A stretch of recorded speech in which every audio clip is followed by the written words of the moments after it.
வணக்கம். தமிழ் ஃபுட் கார்னர்ல இன்னைக்கு வாழைத்தண்டு பொரியல் பண்ண போகிறோம். வாழைத்தண்டை மட்டும் கட் பண்ணிட்டோம்னா 10 நிமிஷத்தில் செஞ்சு முடிச்சிடலாம். வாழைத்தண்டில் நார்ச்சத்துக்கள் நிறைய இருக்கிறதுனால உடம்புக்கு ரொம்ப நல்லது. அதனால் இதை நம்ம அடிக்கடி உணவில் சேர்த்துக்கலாம். இது எல்லா வகை குழம்பு சாதத்துக்கும் சைட் டிஷ்ஷாக வச்சு சாப்பிட்றதுக்கு ரொம்ப சூப்பராக இருக்கும். இப்போ இந்த பொரியலை எப்படி பண்ணுறதுன்னு பார்க்கலாம். இது வரைக்கும் நம்ம சேனலில் சப்ஸ்கிரைப் பண்ணாதவங்க சப்ஸ்கிரைப் பண்ணிவிட்டு பக்கத்தில் உள்ள பெல் பட்டனையும் கிளிக் பண்ணிக்கோங்க.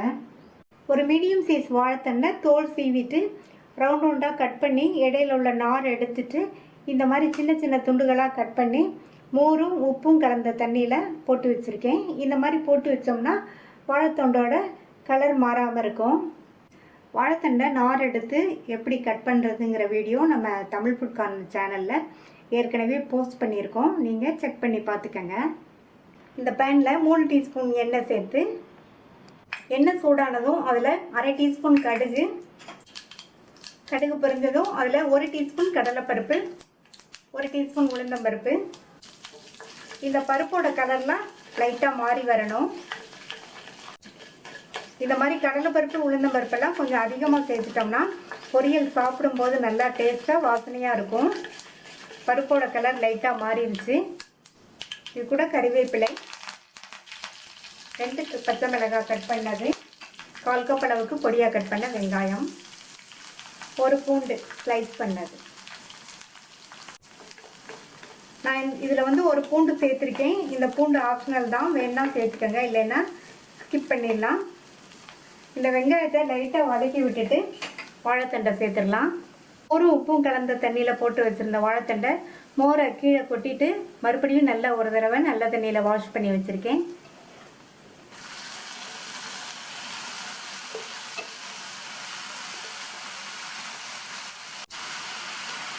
வாழைத்தண்டை சேர்த்துட்டு எண்ணெயிலேயே மிதமான தீயில வச்சு ஒரு 2 நிமிஷத்துக்கு வதக்கி விட்டுக்கணும்.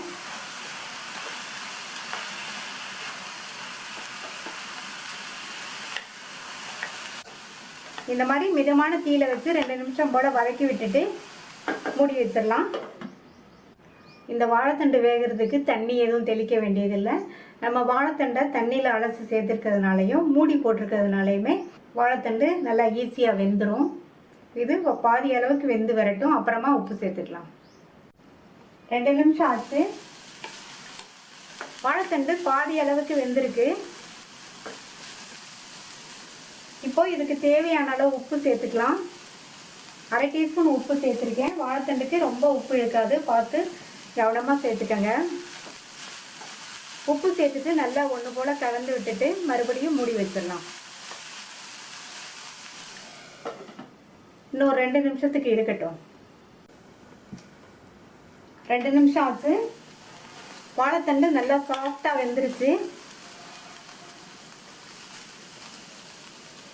இது கூட 1/4 டீஸ்பூன் சீரகம் சேர்த்துக்கலாம். சீரகத்தை சூடாக இருக்கும் போதே சேர்த்துக்கங்க.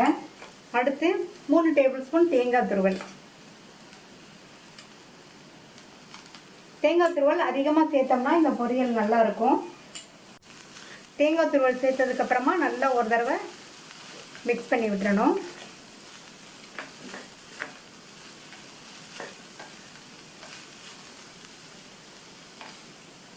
கடைசி அதில் கொத்தமல்லி தழை சேர்த்துடலாம். இந்த வாழைத்தண்டு பொரியலை நம்ம ரொம்ப ஈஸியாக வேகமாக செஞ்சு முடிச்சிட்டோம். இதனுடைய டேஸ்ட் ரொம்ப சூப்பராக இருக்கும்.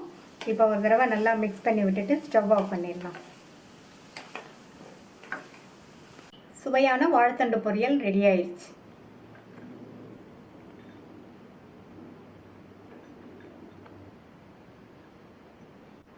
இந்த டேஸ்டான வாழைத்தண்டு பொரியலை ட்ரை பண்ணி பார்த்துட்டு உங்கள் கமெண்ட்ஸை சொல்லுங்கள். தேங்க்யூ.